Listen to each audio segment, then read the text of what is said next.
নমস্কার, আমি শর্মিষ্ঠা। চলুন আবার আজকে রেডি হতে হতে কিছু কথা শেয়ার করা যাক। 2019 সালে আমি প্রতিদিন অফিসে যেতাম। সকালে ঘুম থেকে উঠে ব্যস্তভাবে তৈরি হওয়া, ব্রেকফাস্ট না করে বেরিয়ে পড়া, আর রাস্তায় দীর্ঘ যানজটে দাঁড়িয়ে থাকা, সব কিছুই যেন একরকম রুটিন হয়ে গেছিল।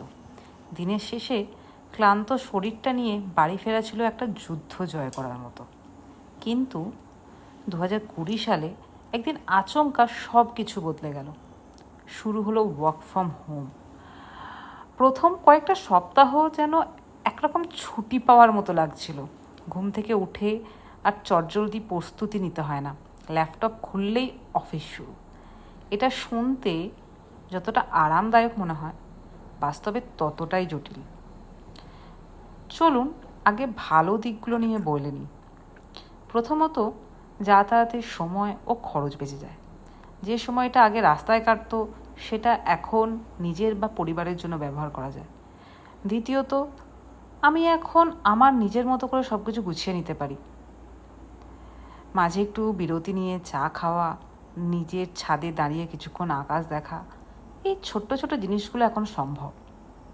তৃতীয়ত, মন চাইলেই আরামদায়ক পোশাকে কাজ করা যায়। নিজের রুম, নিজের পরিবেশ, কাজে মন বসাতে সহজ হয় অনেক সময়। কিন্তু যত দিন গেল তত বুঝলাম সুবিধার বাইরেও অনেক অসুবিধা আছে। সবচেয়ে বড় সমস্যা, কাজ আর ব্যক্তিগত জীবনের মাঝে যে দূরত্বটা থাকা উচিত সেটা আর থাকে না।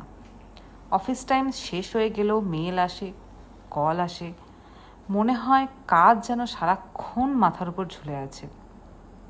দ্বিতীয়ত, বাড়ির পরিবেশ সবসময় কাজের উপযুক্ত হয় না।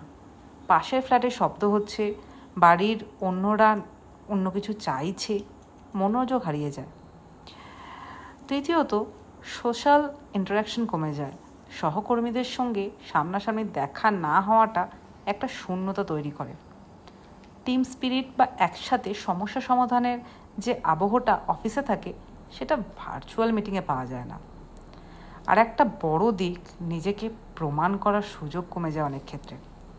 অফিসে দেখা যায় কে কতটা পরিশ্রম করছে, কিন্তু বাড়ি থেকে কাজ করলে সবটাই কেবল রেজাল্টের উপর ভিত্তি করে বিচার হয়। এতে অনেক সময় নিজের প্রচেষ্টা পুরোপুরি ফুটে ওঠে না। তবুও আমি বলবো, ওয়ার্ক ফ্রম হোম একটা বড় শিক্ষা। এটা আমাদের শিখিয়েছে নিজের সময়কে কিভাবে আরও দক্ষভাবে ব্যবহার করা যায়। নিজে থেকেই মোটিভেট হওয়া যায়, নিজের কাজের দায়িত্ব নিজেই নেওয়া যায়। তাই এটা শুধু একটা কাজ করার পদ্ধতি নয়, এটা একটা জীবন